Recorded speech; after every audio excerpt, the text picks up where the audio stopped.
여러분 안녕하세요. 채널 시모의 TJ입니다.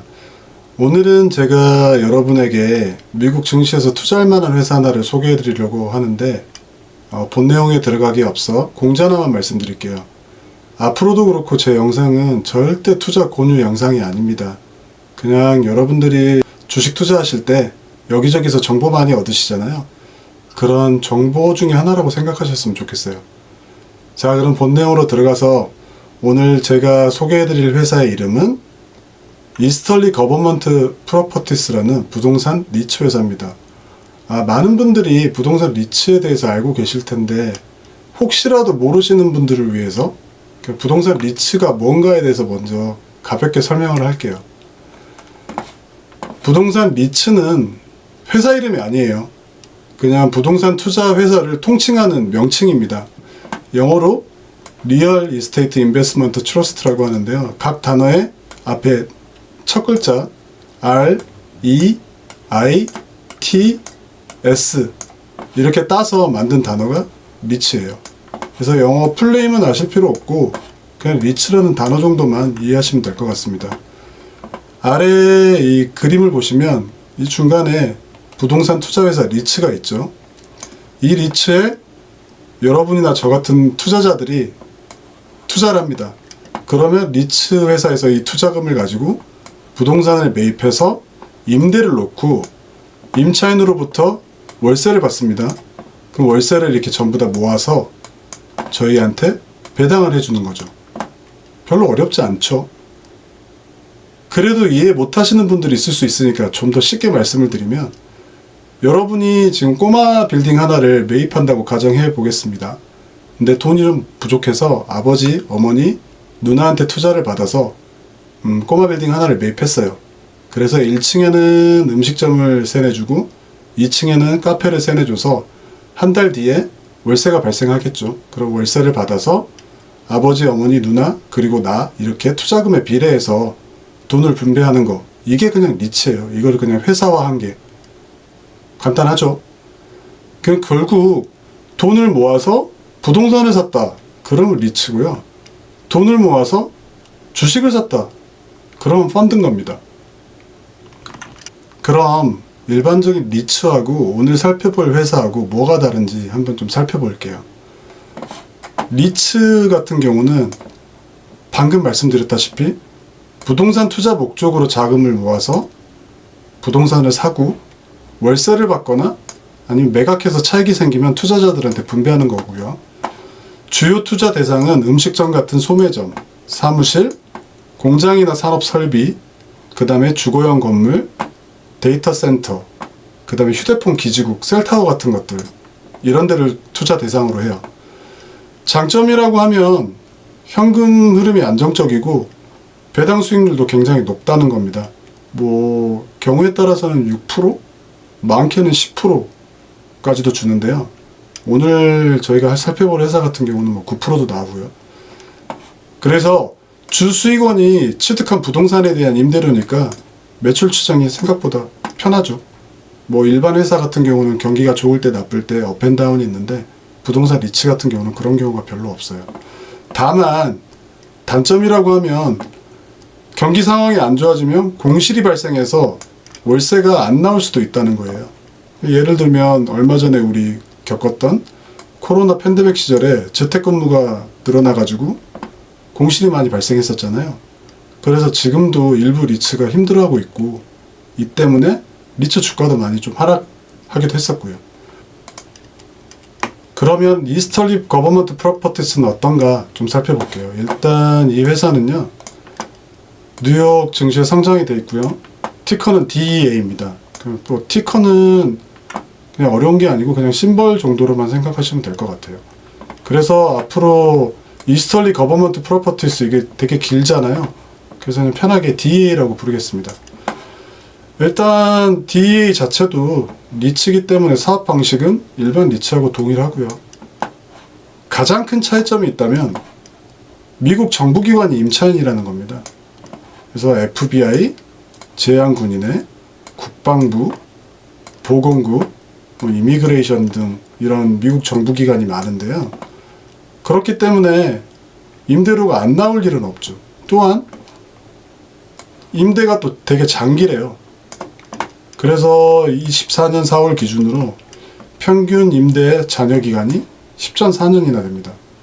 그래서 앞으로 한 10년 동안 새로 임차인을 구할 필요가 없죠. 임차인을 뭐 수시로 구해야 되면 임차인 구할 때 또 비용이 발생하잖아요.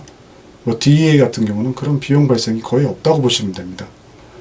단점이라고 하면 DEA가 미국 정부기관을 대상으로 이제 임대를 놓다 보니까 만약에 법원이라고 생각을 하면 법원에 맞는 건물을 구매를 하던가 아니면 인테리어를 해야 될 거잖아요. 그래서 만약에 임대 기간이 끝났을 때 이 법원 건물을 일반 기업한테 임대하기가 쉽지 않을 수도 있겠죠.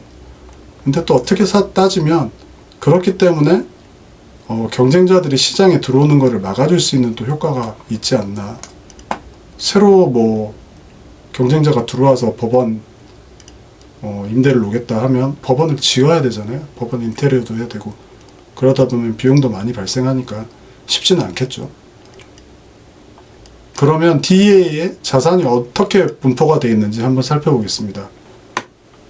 지역적으로는 미국 전역에 걸쳐서 많이 분포가 되어 있네요. 뭐 서부, 동부 쪽에 좀 많이 몰려 있기는 한데 그래도 전 미국 전역에 골고루 좀 퍼져 있는 편이고요. 전체 부동산 개수는 90개고 그 다음에 이 90개의 부동산이 거의 다 임대가 나갔네요. 97.5%면 97.5%면 굉장히 높은 겁니다. 거의 공실이 없다고 봐도 무방하고요. 그 다음에 아까 말씀드렸다시피 잔여 임대 기간은 10.4년. 그 다음에 부동산 형태는 뭐 FBI 같은 그 기관이 들어있는 뭐 사무실, 그 다음에 제한군인 건물, 병원, 그 다음에 랩, 법원 이런 형태로 구성이 되어 있습니다. 그러면 이제 구체적으로 재무 쪽에 들어가서 좀 살펴볼게요. 매출을 먼저 보면 2015년도에 이제 DEA가 상장을 해서 투자금을 받아서 2016년부터 본격적으로 이제 그 임대 사업을 시작을 했는데 2016년부터 2019년까지는 되게 성장률이 가파른데 2019년 이후로는 그냥 완만합니다. 근데 이게 DEA뿐만 아니라 대부분의 리츠가 비슷해요. 왜냐면 초반에 투자금을 받아서 이제 건물을 사서 임대를 놓기 시작하잖아요. 그렇다 보니까 매출이 처음 몇 년간은 쭉 이렇게 늘어나다가 어느 정도 시간이 지나면 더 이상 건물을 살 수가 없잖아요. 이제 투자금을 다 쓰고 그러면 매출이 정체기가 옵니다. 그래서 지금 2019년 이후로 DEA 같은 경우는 연평균 성장률이 한 7% 정도. 근데 이제 우리가 또 생각을 해봐야 될 게 이자 비용이에요. 왜냐면 우리가 건물을 살 때 100% 현금으로 사지는 않잖아요. 은행에서 대출을 받기 때문에. 그러면 대출 있으면 이자가 나가게 되는 거고 리츠도 똑같아요. DEA도 똑같고. 그러면 초반에는 이제 건물이 많지 않으니까 그만큼 이자 비용도 낮았을 텐데 이자 비용이 이제 건물이 늘어나면서 쭉쭉쭉쭉쭉쭉 계속 늘어나죠. 근데 매출 성장률하고 좀 다른 게 2019년부터 2023년까지 매출 증가율보다 이자 비용 증가율이 높은 편이죠. 이게 왜 그러냐? 코로나 시절에 힘드니까 미국 정부에서도 돈을 많이 풀었고 그것 때문에 인플레이션이 많이 발생을 했거든요. 그래서 최근에 뭐 미국 금융당국에서도 금리를 굉장히 많이 올렸고 지금 5%가 넘어가는데 그러다 보니까 이자 비용이 계속 늘어났던 거죠. 근데 이제 뭐 올 말 정도 그 다음에 내년 초부터는 금리를 이제 떨어뜨린다고 하니 아마 이자 비용도 이제 조금씩 줄어들지 않을까. 그래서 수익도 좀 나아지지 않을까 그렇게 생각을 합니다. 순이익을 살펴보면 2018년부터 2021년까지는 꾸준히 상승을 했는데 최근 들어서 순이익이 조금 떨어졌죠. 그게 이제 이자율이 올라서 비용이 많이 들어서 그런 걸 텐데요. 올 말이나 내년 초부터 이자율이 떨어진다고 하니 이자율이 떨어지면 아무래도 순이익은 다시 회복되지 않을까 그렇게 생각합니다. 자, 그 다음은 배당. 배당은 매우 중요하죠. DEA 우리가 투자하려고 하는 이유가 이 배당 때문이니까 배당은 좀 신경 써서 유심히 들으셨으면 좋겠습니다. 2024년 4월 28일 본 영상을 촬영하고 있는 오늘 기준으로 주가는 11.69달러, 배당 수익률은 9.07%로 매우 높다. 그 다음에 작년 같은 경우에 배당금을 3월달, 5월달, 8월달, 11월달 이렇게 총 4회를 지급했고, 아마 한 번 지급할 때 제 기억으로 0.27달러 이렇게 지급한 걸로 알고 있어요.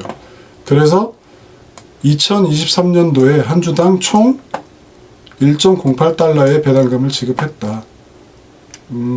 일단 배당 수익률이 9%니까 굉장히 높은데, 한 가지 아쉬운 점이 뭐냐면 배당금 자체가 늘어나지는 않을 것 같아요. 왜냐하면 이미 투자받은 돈을 가지고 건물도 살 만큼 샀고, 임대율 같은 거는 이미 97%가 넘어 있으니까 임대 수익이 더 늘어나지는 않을 것 같아요. 그래서 배당금 자체는 변화가 없을 것 같고, 다만 주가가 떨어지면 배당 수익률은 조금 더 올라가겠죠. 만약에 반대로 주가가 오르면 배당 수익률은 좀 낮아질 것 같은데, 어쨌든 현재 9%여서 나쁘지는 않다. 그리고 옆에 제가 지금 72의 법칙이라는 거를 참고로 가져왔는데요. 이게 뭐냐면 71을 이자율로 나누면 원금이 2배가 되는 기간이 나온다는 건데, 지금 DA 배당 수익률이 9%잖아요. 그러면 여러분이 DA에 투자했을 때 8년 걸린다는 거예요. 원금이 2배가 되는 기간이. 71을 9로 나누면 8이 나오잖아요. 그러니까 여러분이 만약에 오늘 100만 원을 DA에 투자했다. 그럼 배당금 받아서 8년 뒤에는 200만 원이 된다. 그런 뜻입니다. 자, 마지막으로는 우리나라 리츠 상황은 어떤지 좀 살펴보려고 해요. 자, 기사 제목이 주주 떠날라 밸류업 강화는 K리츠. 밸류업 강화. 이게 무슨 말이냐면, 리츠가 가지고 있는 자산이 100이라면 시장에서 지금 평가는 90밖에 못 받고 있으니 시장의 평가를 100으로 올리겠다. 이런 말인데, 내용을 한번 보면 자산 처분 이익으로 배당하겠다. 이거는 뭔가가 좀 잘못된 게 아닌가라는 생각이 들어요. 그게 무슨 말이냐면, 리츠가 결국은 부동산을 매입해서 임대를 놓고 그 임대 수익이 발생되면 투자자들한테 배당을 하는 거잖아요. 근데 자산을 처분해서 배당을 하겠다. 투자자들한테 투자금을 돌려주겠다는 얘기거든요. 이거는 밸류 강화가 아니지 않나라는 생각이 들고요. 그 다음에 목표 배당 수익률을 6%로 올리겠다. 지금 아까 우리가 봤던 DEA 같은 경우에 9%였잖아요. 그럼 그동안 6%도 안 됐다는 얘기인데, 목표 배당 수익률이 6%로 하겠다 하면 배당을 차라리 매달 지급하면 좀 더 낫지 않을까요? 그러니까 매달 지급하면 투자자들 입장에서도 배당 받아서 재투자하면 복리 효과를 누릴 수 있으니까. 그리고 이 기사 내용을 보면 SK리츠가 2개의 주유소를 매각한 처분 이익을 배당으로 지급할 전망이다. 이런 것들이 우리나라 리츠의 신뢰도를 좀 많이 떨어뜨리는 건데요. 지극히 개인적인 생각인데, SK그룹 내에는 SK네트워크스라는 회사가 있고, SK네트워크스라는 회사가 하는 일 중에 하나가 주유소 운영이거든요. 주유소도 보유하고 있고. 그러면 SK리츠가 지금 2개의 주유소를 가지고 있었다는 뜻인데, SK네트워크스한테 주유소를 샀을 수도 있는 거잖아요. SK네트워크스가 돈이 필요했다면. 이게 사실이 아닐 수도 있는데, 괜히 이런 내용들 때문에 투자자들이 우리나라 리츠를 멀리하게 되는 거거든요. 리츠 상품을 설계를 할 때도 이런 의심의 소지가 있는 내용들은 그냥 좀 안 했으면 해요. 그래야 우리나라 리츠도 투자할 만한 상품으로서 가치가 있게 되지 않을까, 그런 생각입니다. 지금까지 부동산 리츠 회사 DEA에 대해서 알아봤고요. 저는 다음 시간에 또 다른 회사로 찾아뵙겠습니다. 감사합니다.